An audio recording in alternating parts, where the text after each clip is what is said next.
என் நெஞ்சில் குடியிருக்கும் தமிழக மக்கள் உங்கள் அனைவருக்கும் என்னுடைய வணக்கமும் என்னுடைய நன்றிகளும். ஆட்சிக்கு வந்து சில வாரங்கள் கூட ஆகல. 6 மாசம் அமைதியா இருப்போம்னு சொன்னவங்களாம் 6 நாள் கூட அமைதியா இருக்க முடியல. ஆட்சிக்கு வந்து அரை மணி நேரத்திலே ஆரம்பிச்சிட்டாங்க. பாவம், ஒரு கல்யாண வீட்டிலலாம் போய் புலம்பிட்டு இருக்காங்க. இத்தனை வருஷமா மாத்தி மாத்தி உங்களை ஏமாத்திக்கிட்டு இருந்த இந்த 2 பேரையும் வேண்டாம்னு சொல்லி ஒதுக்கிட்டு உங்களுக்காக உண்மையா உழைக்க வந்த உங்க விஜய, உங்க அண்ணனை, உங்க தம்பிய முதல் அமைச்சரா இல்ல முதல் சேவகனா ஆக்கி இருக்கிறீங்க. ஆனா நீங்க டிவி கேட்க அவ்வளவு நீங்க ஆதரிச்சிருக்கிறீங்க. நான் எம்ஜிஆர் அவர்களோடலாம் நான் கம்பேர் பண்ணல. எம்ஜிஆர் தான். 1977ல நீங்க போடாத ஓட்ட 2026ல நீங்க போட்டிருக்கிறீங்க. தேர்தலையும் உங்களுடைய முழு சப்போர்ட் என்னால வாங்க முடியும்ன்ற அந்த ஒரு நம்பிக்கை இப்போ என் மனசுல ரொம்ப ஆழமா பதிஞ்சிருக்கு. ஏன்னா நீங்க அமைச்சு கொடுத்திருக்கிற இந்த ஆட்சியில எல்லா நன்மைகளையும் நீங்க கண்கூடா பார்க்க தான் போறீங்க அப்படின்ற அந்த கான்பிடன்ஸும் இப்ப என் மனசுல ரொம்ப ஆழமா பதிஞ்சிருக்கு. யார் எந்த நிலைமைக்கு எந்த பொசிஷன்ல போனாலும் இந்த கிண்டலும் கேலியுமா பேசுறது இருக்கதானே செய்யும். நம்மளை பத்தி, நம்ம அரசியலை பத்தி, நம்ம பேச்சை பத்தி இந்த கிண்டலும் கேலியுமா பேசிட்டு தானே இருப்பாங்க. அவங்க எல்லாருக்குமே என் சைட்ல இருந்து ஒரே ஒரு ரிக்வெஸ்ட், தயவு செஞ்சு நிப்பாட்டிராதீங்க, தயவு செஞ்சு கண்டினியூ பண்ணுங்க. நீங்க தான் என்னோட எனர்ஜி ஃபோர்ஸ். நீங்க பேசிக்கிட்டே இருங்க. நான் மக்களுக்கு தேவையான நல்லதை செஞ்சுக்கிட்டே இருப்பேன். அடுத்து இப்ப நம்ம புதுசா அந்த சூட் எல்லாம் போட்டு வரோம்ல, அதை பத்தி கூட நிறைய பேரு, ஏன் நாமெல்லாம் கோட் சூட் எல்லாம் போடக்கூடாதா? அதிகாரம் செய்யறவங்களும் ஆதிக்க சக்திகளும் மட்டும் தான் கோட் சூட் எல்லாம் போடணுமா? அப்பெல்லாம் எதுவுமே கிடையாது. நான் என்ன கலராவா போட்டு வரேன்? 2 கலர். நம்ம எல்லாரும் மனசு மாதிரியே பிளாக் அண்ட் ஒயிட், எல்லாத்திலும் பிளாக் அண்ட் ஒயிட்டா இந்த விஜய் இருப்பான் அப்படின்னு காட்டுறதுக்கு தான் அந்த கலர். 2 பேருக்கு நடுவுல தான் போட்டியே. ஒன்னு இன்னொன்னு எஸ், ஒன்னு டிவிக்கு, இன்னொன்னு டிஎம்கே. இதுக்கு நடுவுல வேற யாருக்கும் எந்த வேலையும் கிடையாது. ஏதாவது இருக்குன்னு சொல்றீங்க? எலெக்ஷனுக்கு முன்னாடியும் அவங்களுக்கு ஒரு வேலையும் இல்ல. இப்ப எலெக்ஷனுக்கு அப்புறம் சுத்தம். ஆனா இந்த திமுகவும் மற்றும் பலரும் ஒன்னா சேர்ந்துகிட்டு இந்த விஜயோட ஆட்சி வந்துட கூடாதுன்னு சொல்லி ஒரு கூத்து ஒண்ணு பண்ணாங்களே அந்த கடைசி 5 நாள். அடாடாடாடா, நமக்கெல்லாம் ஓஹோ இப்படியெல்லாம் கூட நடக்குமோ என்ன கூத்துங்கிறீங்க. ஆனா ஃபியூச்சர் என்னவா இருக்கும்ன்றத மட்டும் இப்ப நான் சொல்றேன். உங்களுக்காக உண்மையா உழைக்க வந்த இந்த விஜயா இல்ல இந்த விஜயோட ஆட்சி அமைஞ்சிட கூடாதுன்னு தடுக்க நினைச்ச ஸ்டாலின் சாரா? அவ்வளவுதான். இதுக்கு நடுவுல வேற யாரும் எந்த அல்லு சில்லும் உள்ள வந்து நம்மள தடுக்கிறதோ எதிர்க்கிறதோ ஏதாவது பண்ணாங்கன்னா நிர்வாகம் அதுக்கு பொறுப்பில்ல ராஜா, நிர்வாகம் அதுக்கு பொறுப்பில்ல. ரிசல்ட் என்னவா வரும்ன்றது அது உங்களுக்கே நல்லா தெரியும். நம்மள ஏளனமா பேசுறதா நினைச்சு அவங்களுக்கு ஆப்பு வச்சுக்கிறாங்க.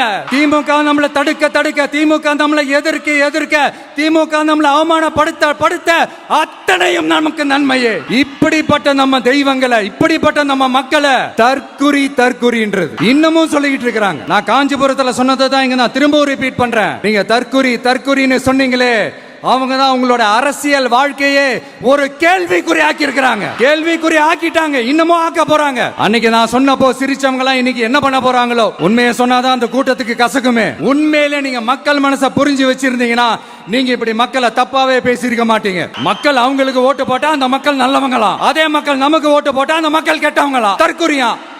இதே மக்கள் தான் இத்தனை வருஷமா உங்களுக்கு ஓட்டு போட்டுட்டு இருந்தாங்க. உங்களுக்கு மட்டும் என்ன வேற ஏதாவது பிளானட்ல இருந்து குதிச்சு ஓட்டு போட்டு போனாங்களா? தற்குறியாமா? தற்குறி நல்லா வருது, வேணான்னு பாக்குறேன். எங்க அண்ணன் விஜயகாந்த் அண்ணன் சொல்ற மாதிரி, அண்ணா அவர்கள் ஆரம்பிச்ச கட்சியை ஒரு அடிமை கூடாரமா ஆக்குனது யாருங்க சார்? இப்படி எல்லாம் ஆக்கிட்டு உண்மையை சொல்லு உடன்பிறப்பேவா. உங்களோட அந்த உண்மையான உடன்பிறப்புக்கெல்லாம் என்ன சொல்றாங்க தெரியுமா சார்? திமுக இப்படி ஆனதுக்கு காரணம், அந்த காரணத்தை வெளியில எல்லாம் போய் தேடாதீங்க, உங்க குடும்பத்துக்குள்ளேயே கேளுங்கிறாங்க. உங்களுக்காக மாடா உழைச்சி தேஞ்சு போய் கிடக்கிறோம். திமுக இப்படி ஆனதுக்கு காரணம் உழைக்காம சொகுசா இருக்கிற உங்க குடும்பத்துக்குள்ளேயே போய் கேளுங்கிறாங்க.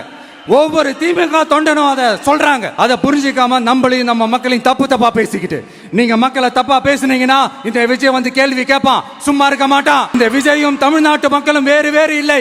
இந்த விஜய் தான் தமிழ்நாட்டு மக்களோட ஒரு உண்மையான ஒரே பிரதிநிதி. இது இன்னைக்கும் சரி, நாளைக்கும் சரி, நாளன்னைக்கும் சரி. இதுதான் நிஜம். மக்கள்லாம் ரொம்ப தெளிவாயிட்டாங்க சார், ரொம்ப தெளிவாயிட்டாங்க. அதனால ஒரு ஆக்கப்பூர்வமான ஒரு எதிர்கட்சியா செயல்பட்டு மக்கள் மனசை வெல்ல பாருங்க. கடைசி லாஸ்ட் 1 மந்தா நடந்த ஒரு சில விஷயங்கள் உங்ககிட்ட நான் ஷேர் பண்ணணும்னு ஆசைப்படுறேன். மின்சாரம், கட்டணமில்லா மின்சாரம் அறிவிச்சோம். அதுல ஆல்ரெடி இருந்த 100 யூனிட் திமுக கொடுத்தது கிடையாது. மேடம் ஜெயலலிதா மேடம் இருந்தப்போ செஞ்சுட்டு போனது. ஸ்டாலின் சார் பதவி போன அந்த கடுப்புல அறிக்கையா விட்டு தள்ளிக்கிட்டு இருக்கிறாரு. என்ன பண்ணீங்க உங்களுடைய ஆட்சியில? மக்கள் பணத்தை, டாஸ்மாக்ல இருந்து அடிச்ச அந்த பணத்தை, ஊழல் செஞ்ச அந்த ஃபைல க்ளோஸ் பண்றதுக்கு அலையா அலைஞ்சிங்க. ஆனா இந்த விஜய் மக்களுக்கு தொந்தரவா இருக்கிற அதே டாஸ்மாக க்ளோஸ் பண்ணா. விவசாயிகளோட அந்த கடனை தள்ளுபடி மேக்சிமம் இந்த 1 மந்த்ல என்ன செய்ய முடியுமோ அத செஞ்சான். நீங்க தான் அந்த நிதி சம்பந்தமா இருக்கிற எல்லா கேட்டையும் லாக் பண்ணி வச்சுட்டு போயிருக்கிறீங்க. அதை சரி செய்ய வேணாமா? அதை ஒழுங்குபடுத்த வேணாமா? அதனால மறுபடியும் சொல்றேன், இந்த விஜய் பொய் சொல்லி ஏமாத்துறதுக்காகலாம் அரசியலுக்கு வரல. உங்க கூடவே நிக்கிறதுக்காக மட்டும்தான் அரசியலுக்கு வந்திருக்கிறேன். அதுல எந்த மாற்று கருத்துமே கிடையாது. கவலையப்படாதீங்க விவசாய பெருமக்களே. இந்த சட்டம் ஒழுங்கு அது சரியில்லை, இது சரியில்லைன்னு சொல்லி திமுகவும் மற்றும் பலரும் மாறி மாறி கூவுறீங்க. நான் ஒண்ணு கேட்கிறேன், இந்த மாடல் அரசுன்னு சொல்றீங்களே, அதுல என்ன செஞ்சு வச்சுட்டு போயிருக்கீங்க? ஒரு ஊரு விடாம, ஒரு தெரு விடாம போதை பொருள் கலாச்சாரம் அப்படியே ஸ்ப்ரெட் ஆகி கொட்டி கிடக்குது. அப்பவே இனிஷியல் ஸ்டேஜ் அதை நீங்க கண்ட்ரோல் பண்ணிருந்தீங்கன்னா இத்தனை பெண் குழந்தைகளை, இத்தனை பெண்களை இறக்க வேண்டிய ஒரு சூழ்நிலை ஏற்பட்டிருக்குமா? எல்லாத்தையும் பண்ணிட்டு பழிய தூக்கி ஏன் மேல போடுறாங்க. அதுக்காக தான் எஃபிஷியன்டான போலீஸ் ஆபீசர்ஸ் நான் அப்பாயிண்ட் பண்ணியிருக்கிறேன். எஃபிஷியன்டான அந்த போலீஸ் ஆபீசர்ஸ் டீம் நான் அப்பாயிண்ட் பண்ணியிருக்கிறேன். பாதுகாப்பான அந்த சிங்கப்பெண் காவல் படை நெக்ஸ்ட் வீக் இனாகரேட் பண்ண போறோம். இப்ப செஞ்சவங்களுக்கான தண்டனை, அதுக்கான சார்ஜ் ஷீட் எல்லாமே ரொம்ப ஃபாஸ்டா, ரொம்ப ஸ்பீடா செய்யறதுக்கான அந்த வேலையை செய்ய சொல்லி இருக்கிறோம்.